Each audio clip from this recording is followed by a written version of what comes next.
Itu salah rakyatnya juga kan, milih mereka itu. Waktu dia turun, Pirwani susah juga kan. Tidak ikut memilih kan, abstain juga salah berarti kan, membiarkan yang itu terpilih. Silahkan nikmati minyak dan beras Anda. Iya. Kan turun dia bagi-bagi minyak, bagi-bagi uang. Ini hasil minyak dan beras yang Anda terima. Ikut turun. Oh, kaca-kaca Pak. Beneran, saya kemarin kan ikut turun nih biar tahu situasi. Mungkin itu beberapa kekhawatiran kan kemarin teman-teman tuh datangnya malam. Ya maksudnya kita kan ada media nih, ada kamera, ada CCTV. Tapi kalau malam saru juga semua itu, nggak kelihatan dengan jelas itu. Kan takutnya dituduh lah apa gitu. Mulai ada sentimen-sentimen ya mungkin provokatif di sini. Seperti mengatakan orang Bali ini sibuk merainan, sibuk berupacara, ke jalan nggak ada yang mau gitu. Tapi kira-kira kita menyikapinya sih, menanggapinya. I'm so tired of you always Saya di sini lagi bersama dengan Ninja Naruto. Bapak Gus Prama kan sering muncul ya. Pak Gus Prama ini penyiar, beliau di RRI dan memang cukup vokal menyuarakan kebenaran. Dan kita juga lagi bersama dengan Bapak Ide Bagus Kiana, sarjana hukum. Beliau sudah 20 tahun menjadi kepala desa di Sanur, di Bali, dan sudah menjabat 3 kali sebagai DPRD Kota Denpasar. Saya di sini sebenarnya sering berguru kepada beliau. Jadi selain sebagai orang tua, beliau juga guru silat, guru spiritual saya. Makanya di tengah kekacauan yang ada saat ini di Indonesia, khususnya di Bali ya, saya ingin meminta pendapat beliau. Apakah kita sebagai generasi muda turun ke jalan, ataukah kita berusaha menenangkan diri, berpikir kritis ke dalam, dan menganalisa lebih jauh lagi? Kita perlu menyadari bahwa kalau bangsa sebesar Indonesia ini dengan penduduk yang begitu besar, hal-hal seperti ini, demo, koreksi ini akan sering terjadi selama orang-orang yang diberikan kepercayaan untuk memimpin menjadi wakil rakyat tidak bisa transparan, tidak bisa menanggapi hati nurani rakyat, akan sering hal-hal ini pasti terjadi. Cuma sekarang kita kembali kepada Bali loh, pada khususnya sebaiknya masyarakat Bali demo keluar ke jalanan ada untuk menekan para pejabat kita mau serius menanggapi. Nah, cuma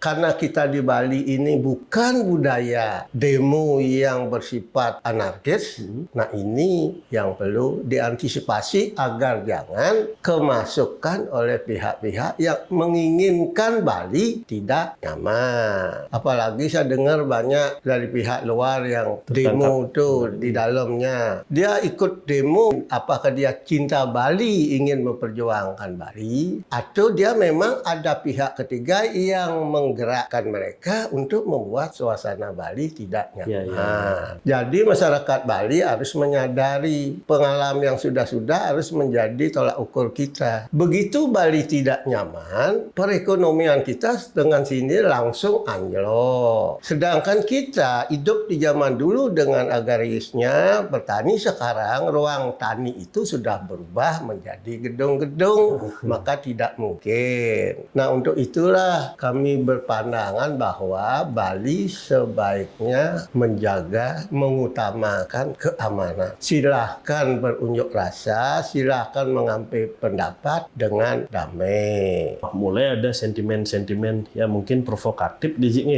Seperti mengatakan orang Bali ini sibuk merainan, sibuk berupacara, ke jalan nggak ada yang mau gitu. Tapi kira-kira kita menyikapinya sih, menanggapinya. Kita sering dipancing, nyepi orang mengadakan sedikit pelanggaran. Ya betul. Kadang-kadang orang sengaja berjual di atas ritual. Nah, itu adalah bagian dari pancing-pancingnya yang tidak senang dengan Bali gitulah. Mungkin pemahaman teman-teman yang ngomong gitu tentang yadnya Bali dia tidak paham. Karena dia seharusnya berterima kasih dengan kita sering melakukan upacara yadnya. Itulah bagian tujuan kita membuat damai Bali ini. Termasuk orang yang tinggal di Bali dibuat menjadi damai karena kita mengacu ke Tri Itekrana, gimana hubung orang Bali dengan Tuhan. keberadaannya, bagaimana dengan manusianya, dan bagaimana dengan lingkungnya. Sehingga cara untuk melaksanakan itu melalui yatnya dan perilaku kehidupan sehari-hari. Mohon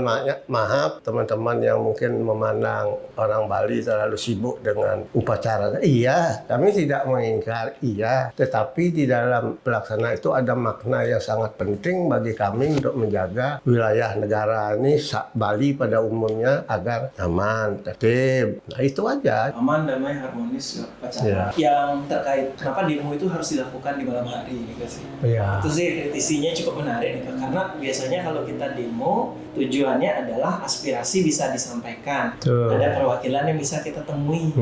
Itu biasanya kan di jam kantor. Iya, harusnya pagi sih. kan? Kalau Ini malam rawan. malam. Kan tidak ada yang berkantor. Tadi barusan dari sempat disinggung ya, Mbak. Haji memberi gambaran waktu itu kalau kampanye di malam hari ya perlu diwaspadai. Sudah tidak logika kalau untuk dapat berdialog kepada orang yang akan kita datangi, DPR, gubernur, apa wali kota, bupati. Nah kalau sore malam jam itu kan tidak mungkin.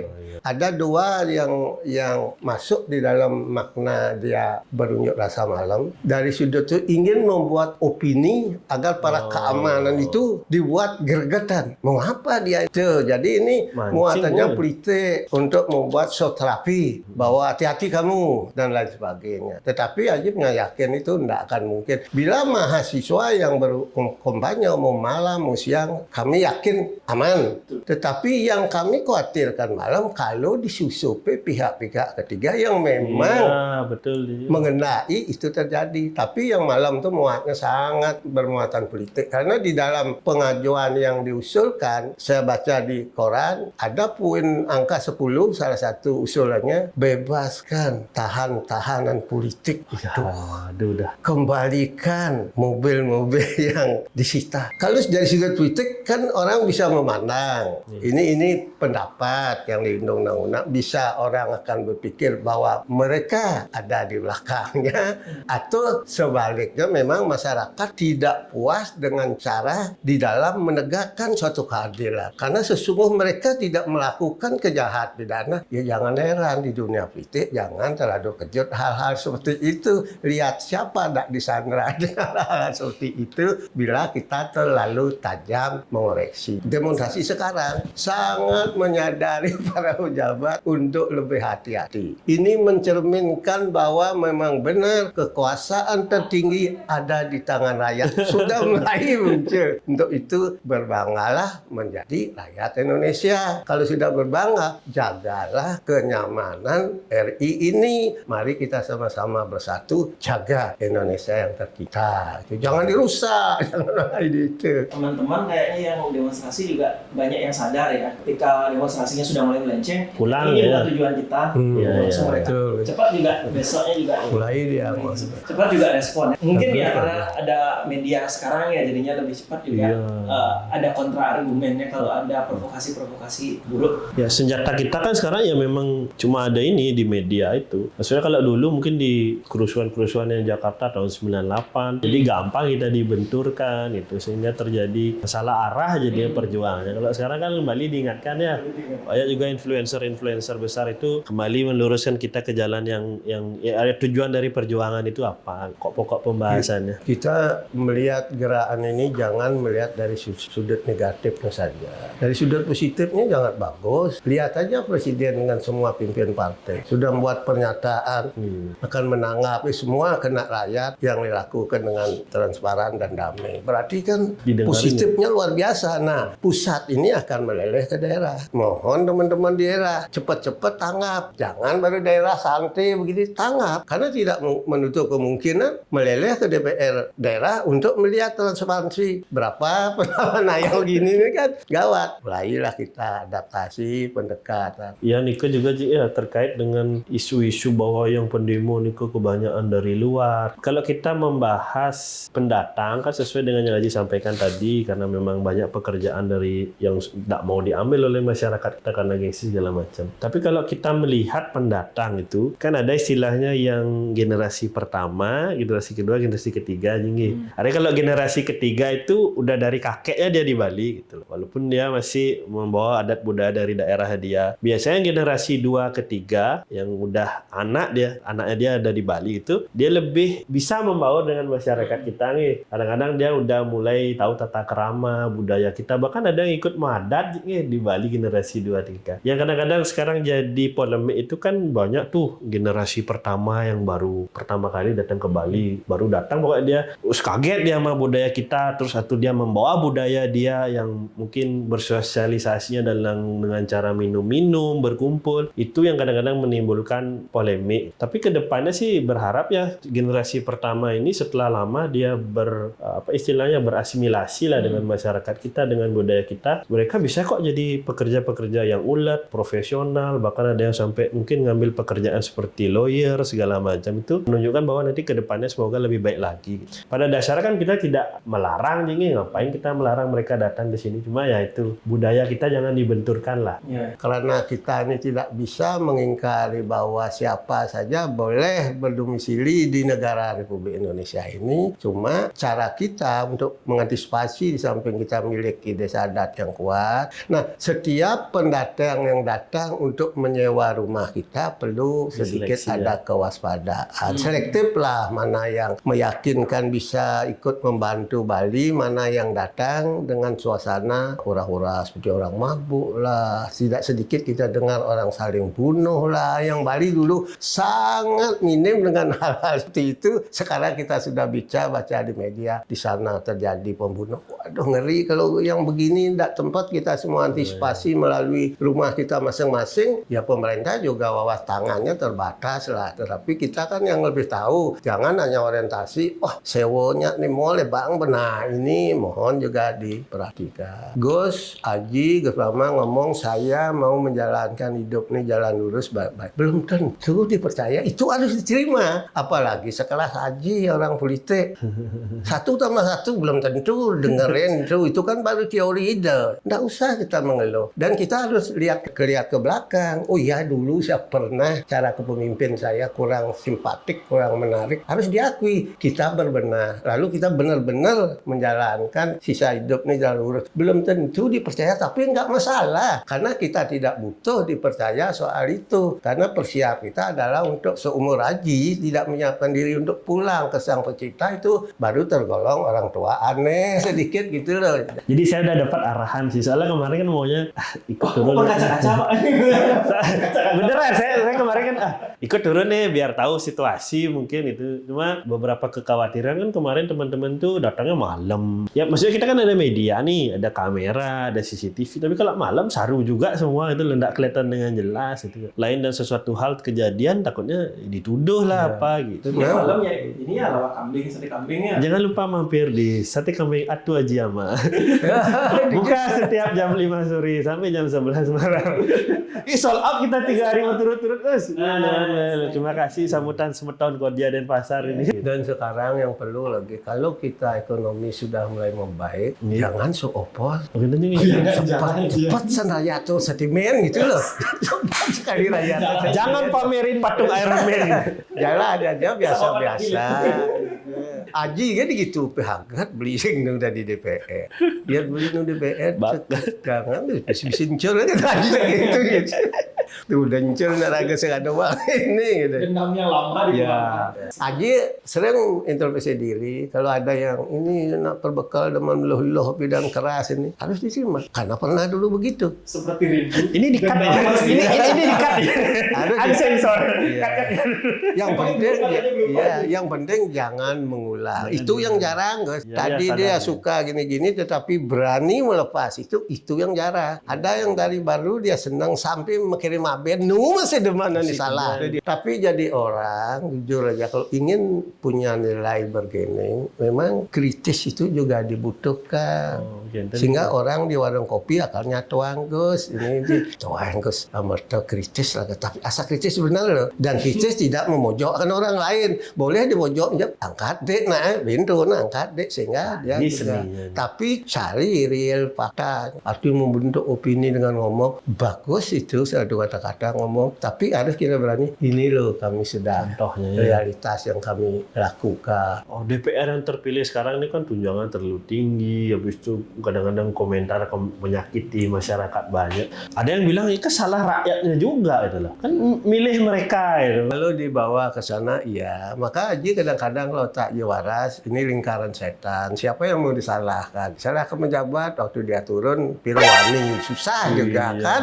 Sebagian loh, tidak semuanya. Bahkan yang tidak ikut memilih kan abstain juga salah Ji berarti kan, membiarkan yang itu terpilih. Kemarin ada komentar yang cukup pedas, silahkan nikmati minyak dan beras Anda. Iya. Kan turun dia bagi-bagi minyak, bagi-bagi buah. Ini hasil minyak dan beras yang Anda terima. Pola ini, demokrasi ini memilih langsung tuh kalau masyarakat sudah hidup sejahtera, ya. Tapi kalau masyarakat belum hidup sejahtera, lebih baik dikembalikan seperti dulu. Sehingga kita cuma mengawasi 500 DPR. Tapi kalau sekarang kita mengawasi 280 manusia, kan sulit. Duman mengawasi 500 DPR maksudnya? Karena kan kalau dikembalikan DPR yang memilih, kan kita cuma ngawas dia biar dia ada terima uang. Deal lah. Oh, dipilih sama DPR ya? Anggap gini lah, pilih wali kota, cukup ngawas 45, apa sih kewah. Daripada dia langsung. Nah, jelas ya kata geng kini, mau tidak mau dia kerjasama dengan pengusaha. Guys. Iya. Begitu kerjasama pengusaha, ya menang. Tumbuh, Alfamart gitu nanti. Kalau karena sudah komitmen waktu bargaining itu kelemahannya sistem ini. Tapi kalau sudah sejahtera rakyat, lain ceritanya. Betul-betul dia milih orang-orang akademisi, punya kemampuan ekonomi bagus gitu kalau ke depan kan. Baru bisa nak doang-doang ada di itu berdebat keras Bani, karena dia tidak penting untuk cari uang. Dia memang penting di sana untuk memperjuang rakyat dan popularitas dirinya. Kayak sekarang Prabowo kan sebenarnya ingin popularitas dirinya, dia nggak cari uang. Dia cuma sayang mimpin 280 juta, ya harus maklum nih. Scene terakhir di Game of Thrones tuh, waktu mereka memilih raja itu kan, habis itu si Sam ngasih masukan, janganlah kita aja yang memilih raja, gimana kalau kita berikan hak suara ke rakyat gitu. Ketawa tuh. Sekalian dia kuda sama anjingnya kasih hak suara. Ini loh, dari 280 juta ini kan tidak semua mungkin teredukasi dengan baik ya. Dan itu masih bisa kena iming-iming sehingga memilih yang seperti itu. Mesin rasionya enggak terlalu besar yang kena uang tuh orang-orang. Oh, gitu Lebih juga. banyak yang masih tidak uang orientasinya, masih kedekatan, ada hubungan keluarga, terah inilah, terah itulah, itu di Bali.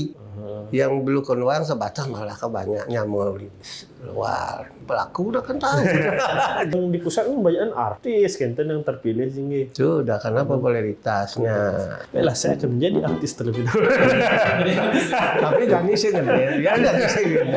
Semenjak terakhir Kejadian pemilu ini enggak laku. Dasar kau. Bahkan DPR itu enggak punya nilai di mata masyarakat gitu. Itu nih, Coba iya, aja tun iya, gitu. Alah, apa tawa ngomong sentayan bisa gitu lah ya. Terkait dengan ekonomi juga ya. Kemarin kita sudah merasakan sampai banyak nutup toko, sampai rahasia yang terlalu berlebihan, dikira demonstrannya sembunyi di dalam toko. Bagaimana kita menyikapinya biar ke depan, karena kan faktor ekonomi ini kan pengaruh juga untuk masyarakat kita semua yang bergantung di pariwisata. Nah, terkait dengan apa yang kita ungkapkan tadi sama-sama, untuk ekonomi jelas ada dampak kalau terjadi hal-hal yang berbau kerusuhan. Kalau sepanjang masih sifatnya datang rame-rame tetapi tidak ada anarkis, tidak ada dampak buat Bali karena hal itu sudah sering terjadi. Nah, untuk itu semua, baik itu keamanan yang sudah umum menjadi kewajibnya polisi, tentara, keamanan Bali dalam hal ini para pecalang kita juga diaktifkan untuk sementara di masa-masa suasana seperti ini. Tapi keyakinan lagi, demo ini bagian dari shock terapi kepada para penjabat yang ada di Bali, tapi untuk anarkis rasanya enggak, karena dia sangat paham bahwa anarkis berdampak kepada ekonomi Bali, dan ini sudah disadar ya. Maka Haji meyakinkan anarkis tidak akan mungkin terjadi. Apalagi sudah ada instruksi dari Presiden yang kami ikuti tadi,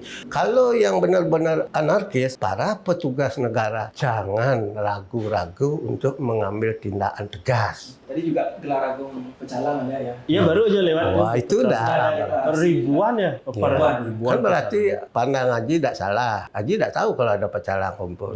Tapi naluri itu cepat mengarah ke sana. Memang satunya jalan. Itu pun bagian shock terapi kalau di PT. Memang mau perang. Karena dengan ada itu, orang-orang yang ingin memanfaatkan suasana itu akan berpikir 1000 kali. Aman dah Bali? Mari yakin nih, Bali tetap Bali yang aman, yang sudah cukup pengalaman. Kalau terjadi bentur yang Haji khawatirkan, bukan masyarakat kami. Opini yang terbentuk di luar negeri bahwa Bali tidak aman, ini yang Haji takuti. Mengapa? Karena itu lebih tajam. Namanya sudah orang tidak datang ke Bali, ekonomi campak, makan susah. Ini yang akan membawa suasana yang rawan ini yang akan rawan kalau itu terjadi. Itu malah sumber akan terjadi komplek-komplek di bawah. Maka dari itu ya sangat berkewajiban seperti kita ini harus menjaga suasana Bali nyaman. Caranya bukan duduk teman-teman di Bali, jangan duduk. Kalau di dagang kopi, imbauan bahwa kita Bhinneka Tunggal Ika, kita RI, kita negara satuan. Ini ngomong sama masyarakat yang masih awam, jelaskan bahwa kita ini Bhinneka Tunggal Ika, tidak bisa melarang si A si B untuk tinggal di Bali, dan sebaliknya orang Bali bebas ada di tanah air ini. Itu yang ditanamkan, seperti apa yang Gus lakukan, sering bercerah ke sekolah, ke SMA tentang 4 pilar bangsa. Memang itu yang benar. Tuh Haji sekarang di forum komunikasi Purnawirawan Baret Merah sering sosialisasi, kita bekerja sama dengan universitas keliling melakukan pengabdian ke sekolah-sekolah ya dengan tujuan mensosialisasikan 4 pilar kebangsaan, cinta tanah air dan bela negara. Kembalikan ke niat baik dan positif serta itu. Ketika niat baik tidak diterima, tidak apa. Tidak apa-apa. Harus dimaklum, itulah hidup gitu loh. Gini, semua waktunya nih, 1 jam lebih, semua waktu Gus Parama juga. Sarang-sarang. Ini semua memang kuliah mahasiswa. I'm so tired of you always playing